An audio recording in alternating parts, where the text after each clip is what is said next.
Aim right, achieve big at KR Mangalam University.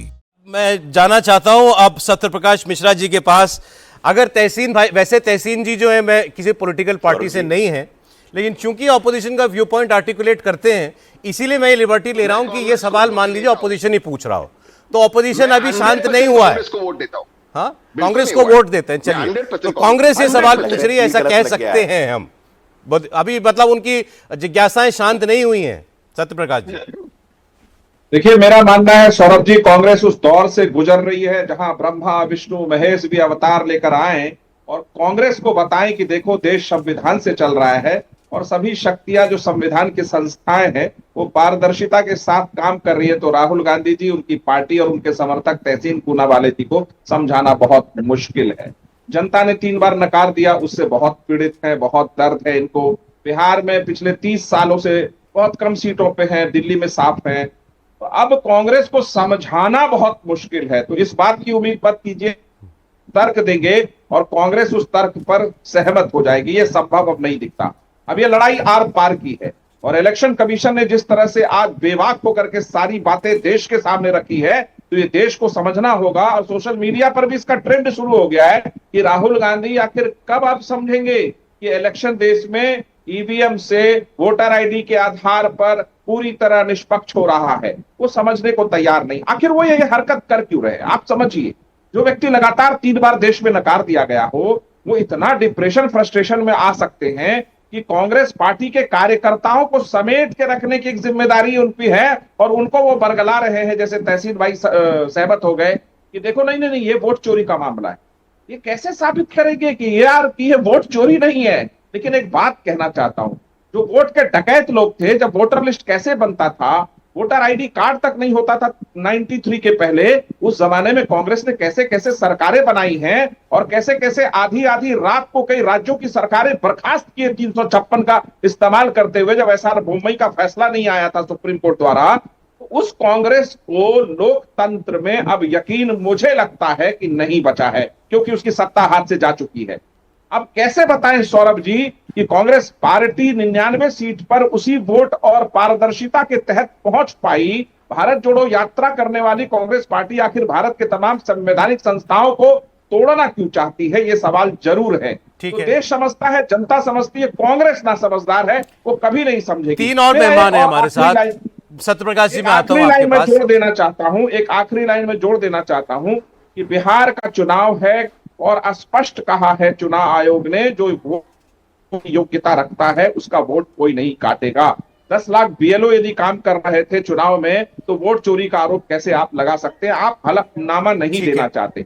मतलब देश का विपक्ष का नेता दस्तखत करने से इतना घबराता है किसी डॉक्यूमेंट पर कि हाँ मैं विपक्ष का नेता हूं, मैं ये दस्तखत करके बता रहा हूं चुनाव आयोग जी कि आपके कार्यकाल में ये घटनाएं हुई हैं। तो राहुल गांधी को दस्तखत करने में इतना डर क्यों लग रहा है? अच्छा, ठीक है। जयंत जिज्ञासु से आरजेडी से जुड़ गए हमारे साथ। जयंत जी, स्वागत है आपका। फिर जाइए जी सुप्रीम सत्यप्रकाश, कोर्ट जाइए, हाई कोर्ट जाइए, वो जाना नहीं ओके है। Sir, okay. हर्षवर्धन त्रिपाठी जी, विनोद अग्निहोत्री जी भी आ गए हैं प्रोग्राम में। आपका भी बहुत स्वागत है।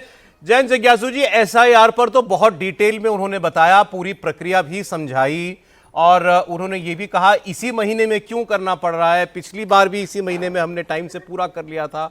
अभी भी कोई एतराज है, कोई शिकायत है? देखिए, हम एक ऐसा हिंदुस्तान बनाना चाहते हैं जिसमें हर किसी को लगे कि यह उसी का देश है, जो कि बापू का आखिरी व्यक्ति भी उपेक्षित महसूस नहीं करे। जैसे जैसे हमारे लोकतंत्र की मियाद बढ़ती जाती है, वैसे वैसे लोकतांत्रिक प्रक्रिया से इस देश के कमजोर लोगों को बाहर धकेलने की कोशिश शुरू हो जाती है। ये तो लोकतंत्र की सेहत के लिए ठीक नहीं है।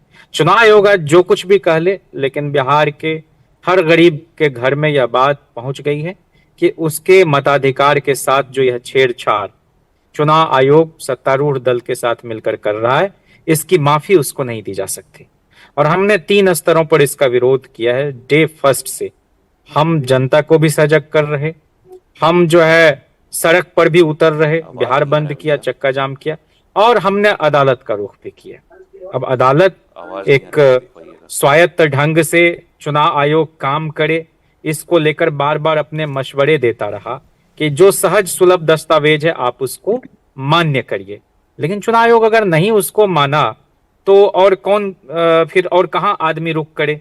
तब आखिरी जजमेंट माने आखिरी जो निर्देश की शक्ल में अंतरिम फैसला था उसमें तो कहा कि आपको इसको कंसीडर करना। दूसरा कि बिहार में जो समरी रिवीजन के बाद वोटर लिस्ट हमें उपलब्ध हुआ जनवरी में, ये 7 महीने के अंदर 22 लाख लोग मर गए, ये चुनाव आयोग का कहना है। नहीं, उन्होंने इसका बिहार उत्तर में दिया। तो उन्होंने कहा बिहार में तो उन्होंने इसका जवाब दिया जिज्ञासु जी। उन्होंने कहा ये 4 महीने में नहीं, ये 20 साल का डेटा है। समरी रिवीजन में एन्यूमरेशन फॉर्म नहीं दिया जाता।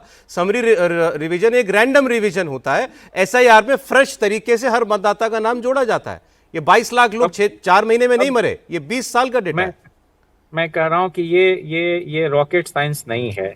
20 साल का डेटा मतलब 20 साल से जो चुनाव हो रहे थे उसमें मृत व्यक्तियों के नाम शामिल थे क्या? ये आप कह सकते हैं, ये कहा जा सकता मैं वही है। आपसे कह रहा हूं कि 20 साल से जो चुनाव हुए हैं, अनेक चुनाव हुए हैं, बिहार समेत आम चुनाव हुए, तो उसमें मृत लोग भी वोट डाल देते क्या? और नहीं, चुनाव आयोग स्वयं मृत लोगों का नाम वोटर लिस्ट में था, उन्होंने वोट डाला, ये जरूरी नहीं है।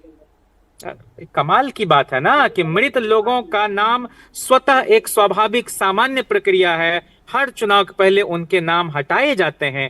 इस अमृत काल में पता नहीं किस किस तरह का विष छलकाया जा रहा है। यही तो हम कह रहे हैं कि चाहे दोहराव हो, कि स्थानांतरित हो, कि मृत हो, कि लापता हो, वैसे लोगों का नाम सामान्य तौर पर मतदाता सूची से बाहर किया जाता है। लेकिन बात तो यह है कि औसतन 27,000 लोगों के नाम हर विधानसभा चुनाव से कलुषित तो वो तो ढंग अब तो से वो लिस्ट भी पब्लिक हो गई जयंत जी, और वो लिस्ट तो आप लोगों के पास पहले से थी, 20 जुलाई से थी। सुनिए ना, हम तो बार बार ये मांग करते रहे कि जो आपने जनवरी में सूची जारी की उस सूची के तहत आप चुनाव कराएं, और दूसरा कि आप इतनी अपारदर्शिता, अविश्वसनीयता क्यों अख्तियार कर रहे हैं, रहस्यमयी तरीके से क्यों काम कर रहे हैं। बिहार ही नहीं, जिन जिन सूबों में हमने प्रमाण के साथ शिकायत दर्ज कराया कि इतनी बड़ी विसंगति और अनियमितता हुई है, वहां की वोटर लिस्ट डाउन कर ली गई वेबसाइट से।